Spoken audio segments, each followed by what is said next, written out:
Hello my dear students, मैं हूं मीनू श्रीवास्तव और आज हम डिस्कस करेंगे माइक्रोबियल जेनेटिक्स में ट्रांसफॉर्मेशन के बारे में। माइक्रोबियल जेनेटिक्स बेसिकली क्या कहती है? ये जो माइक्रोबियल जेनेटिक्स है इसमें हमें जेनेटिक्स के बारे में थोड़ा सा पढ़ना है और वो भी माइक्रो ऑर्गेनिज्म के बारे में, यानी कि जो जो बैक्टीरियल सेल हैं, वायरल सेल हैं, वो किस तरीके से ट्रांसफॉर्म करती हैं, किस तरीके से रिप्रोड्यूस करती हैं और फाइनली उनकी जेनेटिक्स क्या कहती है वो हमें पढ़ना है। तो इसमें से कुछ मेथड्स हैं, जैसे आपके सिलेबस में ट्रांसफॉर्मेशन, कॉन्जुगेशन, ट्रांसडक्शन, जो है प्लाज्मिड्स, ट्रांसपोजोन्स, इनके बारे में हमें पढ़ना है। तो आज हम डिस्कस करेंगे ट्रांसफॉर्मेशन के बारे में, ठीक है। तो ट्रांसफॉर्मेशन, देखिए वर्ड ट्रांसफॉर्मेशन क्या कहता है? ट्रांसफॉर्मेशन मतलब कि ट्रांस और फॉर्म यानी कि चेंजेस होना, यानी कि एक बैक्टीरियल सेल के डीएनए या जेनेटिक मटेरियल की वजह से किसी बैक्टीरियल सेल में किसी दूसरे बैक्टीरियल सेल में कोई चेंजेस हो रहे हैं। अब ये चेंजेस कैसे होते हैं, कैसे इन चीज़ों को किया जाता है वो सब हम बात करेंगे, ठीक है। तो ट्रांसफॉर्मेशन में ये है कि बेसिकली सबसे पहले इसको जो है ढूंढा गया था। फ्रेड एंड ग्रिफिथ जो साइंटिस्ट थे 1928 में उन्होंने इसको डिस्कवर किया था। उन्होंने देखा था कि बैक्टीरियल जो सेल्स हैं वो कहीं ना कहीं ट्रांसफॉर्म सेल्स के ट्रांसफॉर्मेशन मेथड के थ्रू भी जो है रिप्रोड्यूस करती हैं या अपने अंदर चेंजेस लाती हैं। ट्रांसफॉर्मेशन का एक बेसिक एक्सपेरिमेंट आप लोगों ने अपनी 12th क्लास के सिलेबस में पढ़ा हुआ होगा, अगर आपको याद है तो उसमें जो है साल्मोनेला जो है उसमें शायद निमोनिया का एक एग्जाम्पल है कि जो है जो माइस है उसके अंदर एक वायरुलेंट स्ट्रेन ट्रांसफ़र किया जाता है तो वो मर जाता है, और अगर बैक्टीरियल का नॉन वायरुलेंट स्ट्रेन ट्रांसफ़र किया जाता है तो वो नहीं मरता है। फिर उसमें चेंजेस के फिर वायरुलेंट और नॉन वायरुलेंट को मिक्स किया जाता है और फिर जो है उसको हीट किल्ड करके फिर किया जाता है। तो इस तरीके का एक्सपेरिमेंट है, जैसे ग्रिफिथ एक्सपेरिमेंट भी कहा जाता है, ठीक है। तो वही चीज़ हमें पढ़नी है, लेकिन हम यहाँ एक्सपेरिमेंट नहीं पढ़ेंगे, हम ये ट्रांसफॉर्मेशन कहता क्या है वो पढ़ेंगे। तो उस ग्रिफिथ एक्सपेरिमेंट के अंदर याद करिए कि जो ग्रिफिथ एक्सपेरिमेंट था उसके अंदर बैक्टीरियल सेल जो थी, जो न्यूमोनिया का जो बैक्टीरियल सेल था वो कैसे हीट किल्ड वाला जो है नॉन कैप्सुलेटेड कैसे कैप्सुलेटेड में ट्रांसफ़र होके वायरुलेंट फॉर्म ले लेता है, वो चीज़ एक्सपेरिमेंट है। अगर नहीं भी आपको याद आ रहा है तो एक बार आप 12th बायोलॉजी में ग्रिफिथ एक्सपेरिमेंट के नाम से आप ढूंढेंगे या गूगल में भी देखेंगे तो आपको मिल जाएगा बहुत ईजिली, ठीक है। तो यहाँ पर हम उसका ओवरऑल एक कंक्लूजन पढ़ने जा रहे हैं, वो पूरा एक्सपेरिमेंट आपके सिलेबस में नहीं है, ठीक है। कि भाई तो हमें सिर्फ ये पढ़ना है कि ट्रांसफॉर्मेशन में होता क्या है। तो एज ए हमने बताया कि ग्रिफिथ ने इसको डिस्कवर किया था। इसमें होता क्या है? Uptake of naked DNA molecule from the medium by a cell and its incorporation into the chromosome of the recipient. मतलब क्या होता है कि कोई भी जो डोनर सेल है वो डोनर सेल क्या करती है कि मीडियम में से कोई भी जो डोनर सेल है वो कल्चर मीडियम में अपना डीएनए छोड़ती है, अपना डीएनए रिलीज करती है और रेसिपिएंट सेल उसको लेती है और वो जो डीएनए है जो कि डोनर से आया है और वो डोनर से रेसिपिएंट में इनकॉर्पोरेटेड हो जाता है और उसमें कुछ ट्रांसफॉर्मेशन या चेंजेस करता है जिसकी वजह से उसका बेसिक नेचर चेंज हो जाता है, ठीक है। तो यहाँ पर जो आपका ट्रांसफॉर्मेशन है वो नेचुरल भी हो सकता है और आर्टिफिशियल भी हो सकता है, यानी कि ये नेचुरल बैक्टीरियाज में नेचुरली भी मिल सकता है या इसको हम आर्टिफिशियली भी इंड्यूस कर सकते हैं, ठीक है। यहाँ पर जो है इसमें हम बात कर रहे हैं the ability of recipient bacteria to take up the free DNA and transform is called the competence, यानी कि कोई बैक्टीरिया जिसके अंदर ये कैपेसिटी है कि वो किसी रेसिपिएंट का डीएनए अपटेक कर सकता है और वहाँ पर वो अपनी बॉडी में चेंज कर सकता है, उस तरीके के फिनोमेना को हम बोलते हैं कॉम्पिटेंस। अब कॉम्पिटेंस के लिए एक फैक्टर या एक प्रोटीन रिस्पॉन्सिबल होता है जिसे हम बोलते हैं कॉम्पिटेंट फैक्टर, यानी कि ये वो मतलब कि कॉम्पिटेंट फैक्टर अगर किसी बैक्टीरियल सेल में होगा तो ही जाके वो स्पेसिफिक या किसी डोनर का डीएनए या जेनेटिक मटेरियल एक्सेप्ट करेगा, अदरवाइज वो डोनर का जेनेटिक मटेरियल एक्सेप्ट नहीं करेगा, ठीक है। तो for competence the bacterial cell have specific competent factor which is a protein. अब ये फैक्टर क्या करता है? This factor facilitate binding of DNA fragment to the cell surface and uptake by cytoplasm. मतलब कि ये जो फैक्टर है ये क्या करेगा कि ये डीएनए फ्रेगमेंट की बाइंडिंग को, यानी कि ये फैक्टर क्या करता है कि बाहर जो डीएनए है उस डीएनए फ्रेगमेंट को पहले सेल्स को जो है उसका जो सेल सरफेस है वो लेता है और फिर फाइनली साइटोप्लाज्म उसको अपटेक कर लेता है। तो ये सब पॉसिबल कैसे होता है? ये सब पॉसिबल होता है कि उस बैक्टीरिया के अंदर जो है कॉम्पिटेंट फैक्टर मौजूद है तो ही, ठीक है। तो कॉम्पिटेंट बैक्टीरिया के अंदर कॉम्पिटेंट प्रोटीन होने चाहिए और जिसकी वजह से कोई फॉरेन डीएनए जो है वो सेल सरफेस के बाद साइटोप्लाज्म के थ्रू इनहेल किया जाता है या अपटेक किया जाता है या इनगल्फ किया जाता है, ठीक है। अब इसकी जो स्टेप्स हैं वो हम बात कर लेते हैं।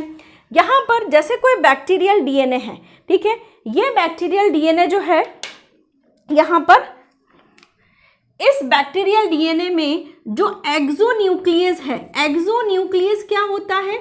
एक्सोन्यूक्लियस एक एंजाइम होता है जो कि यहाँ पर इस ये जो इस बैक्टीरिया है, ये जैसे इसको मैं डबल स्ट्रैंडेड बना देती हूँ, ये डबल स्ट्रैंडेड हो गया। इस एक्सोन्यूक्लियस के थ्रू ये जो डबल स्ट्रैंडेड है ये कन्वर्ट हो जाता है सिंगल स्ट्रैंडेड में, ठीक है। या चाहे तो आप इसको इस तरीके से भी बना सकते हैं, ये डबल स्ट्रैंडेड हो गया, ठीक है। तो यहाँ पर ये जो डबल स्ट्रैंडेड है एक्सोन्यूक्लियस की वजह से, और ये एक्सोन्यूक्लियस कहाँ होता है? एनवेलप में, ठीक है। ये जो बैक्टीरिया का एनवेलप है, बाहर की तरफ जो एनवेलप होता है, इस एनवेलप में जो एंजाइम होता है एक्सोन्यूक्लियस, वो एक्सोन्यूक्लियस एंजाइम इस डबल स्ट्रैंडेड डीएनए को किस में कन्वर्ट कर देता है?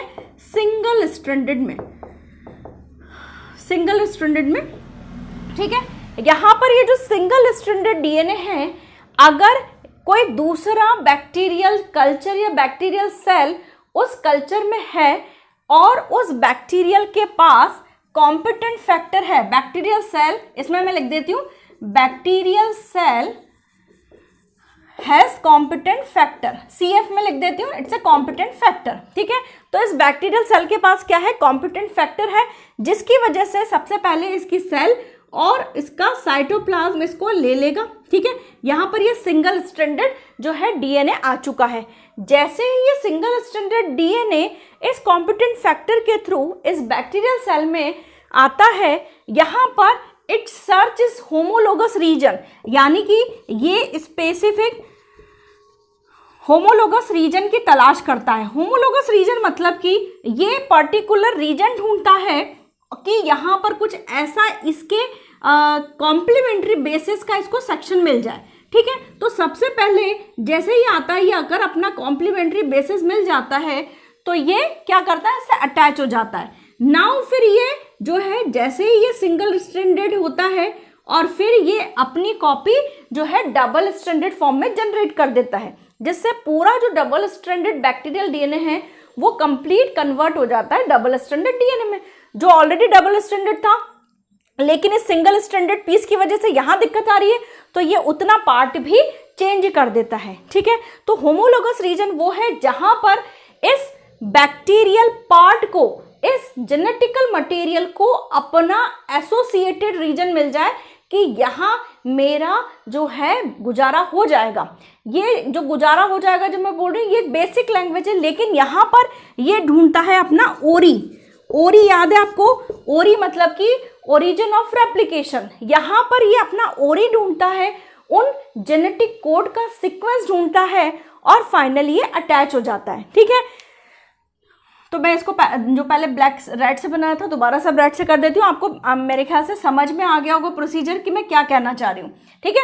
अब यहाँ पर ये जो सिंगल स्ट्रैंडेड है, जब यहाँ पर ये अटैच हो जाता है तो ये अब जब बैक्टीरिया नए बैक्टीरिया में कन्वर्ट हो जाएगा, ठीक है, तो क्या हो जाएगा? यहाँ पर ये बैक्टीरियल सेल जो होगी वो जो है इस रेसिपिएंट का डीएनए भी जो है क्या कर लेगा? रेसिपिएंट डीएनए भी क्या कर लेगा?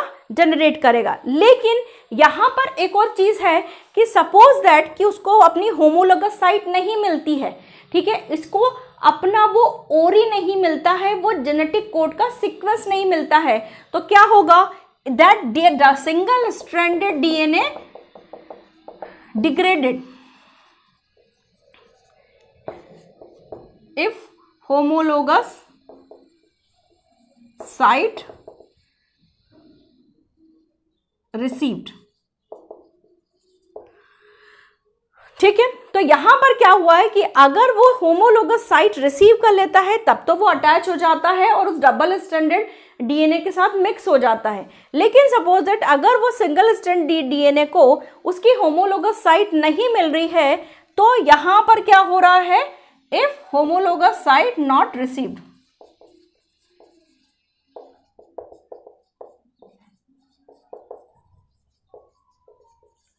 ठीक है, तो होमोलोगस साइट रिसीव नहीं है, तो अब इस सिंगल स्ट्रैंडेड डीएनए का क्या होगा, कुछ भी नहीं होगा, तो यहां पर क्या हो जाता है, वो डिग्रेड हो जाता है। अब इसे हम ट्रांसफॉर्मेशन कैसे कहते हैं, इसे हम ट्रांसफॉर्मेशन ऐसे कहते हैं कि ये जो बैक्टीरियल डीएनए है जिसमें चेंजेस हुए हैं, ये इस बैक्टीरियल सेल के अंदर कुछ चेंजेस होगा, यानी कि ये जो डीएनए जो इसको होमोलोगस जो इसको डोनर से मिला है, अब यहाँ पर ये जो डोनर डीएनए है यानी न्यू डीएनए है, ये अपने कुछ गुण या एबिलिटी या कैपेबिलिटी इस नए डीएनए को या इस नए बैक्टीरियल या होस्ट सेल को दे देगी। ठीक है, जैसे सपोज दैट कि इसके पास पहले कैप्सिड नहीं था, ठीक है, ऐसा अपन मानते हैं कि इस बैक्टीरिया के पास कैप्सिड नहीं था और ये जो डोनर डीएनए आया है इसके पास कैप्सिड बनाने का जीन है। ठीक है, तो क्या हो जाएगा, जैसे ही ऐसा होगा तो यहाँ पर ये कैप्सिड बनाने लग जाएगा। ये देखिए कैप्सिड बन गया। ठीक है, समझ में आ रहा है। तो यहाँ पर क्या हुआ है, इस बैक्टीरियल सेल में क्या हुआ है, ट्रांसफॉर्मेशन हुआ है। समझ रहे हैं आप इस बात को। तो यहाँ पर क्या है कि जो डोनर डीएनए है जब वो होस्ट डीएनए के साथ एसोसिएटेड होगा, देन ये अपने कुछ कैरेक्टरिस्टिक्स इस नए डीएनए को भी देगा और फिर वहां पर बैक्टीरियल सेल में ट्रांसफॉर्मेशन होगा। तो ये ट्रांसफॉर्मेशन है, इसके स्टेप्स में एक बार पढ़ती हूँ ताकि आपको और क्लियर हो यहाँ पर, क्योंकि लैंग्वेज थोड़ी सी अलग हो जाती है।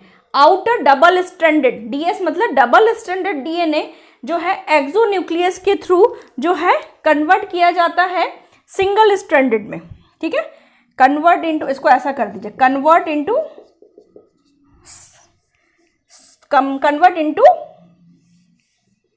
Single stranded DNA. ठीक है, outer double stranded DNA exonuclease के थ्रू इंटरैक्ट होके इसे सिंगल स्ट्रैंडेड डीएनए में चेंज किया जाता है। ठीक है, अब इसको सेकंड पॉइंट कर दीजिए। Then it combined with the main genetic material and transform it।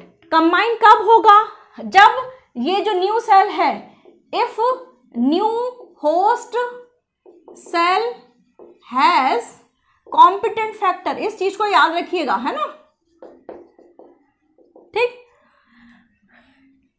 ठीक है, तो यहां पर क्या होगा, ये कंबाइन हो जाएगा नए जेनेटिक मटेरियल से, उसे एक नया होस्ट मिल गया जो कि कॉम्पिटेंट फैक्टर है, तो यहां पर वो उस नए जेनेटिक मटेरियल से कंबाइंड हो गया है। अब suppose that if it is not find its homologous region, यानी कि अगर इसको होमोलोगस रीजन नहीं मिला है, then it will get degraded, और ये क्या हो जाएगा, डिग्रेड हो जाएगा। ठीक है, और वो जो ये नई होस्ट सेल है इसके अंदर कोई भी ट्रांसफर नहीं कर सकता। तो यहाँ पर जो है बैक्टीरियल सेल के अंदर चेंजेस हैं, इसीलिए हम इसे ट्रांसफॉर्मेशन कहते हैं। जो बैक्टीरियल जो आपका माइक्रोबियल जेनेटिक्स है उसके अंदर हमें कॉन्जुगेशन, ट्रांसडक्शन, ट्रांसपोजोन्स, प्लाज्मिड्स, इनके बारे में पढ़ना है। आई होप आपको ये लेक्चर समझ में आया होगा। कोई भी डाउट है you can ask me in the comment section.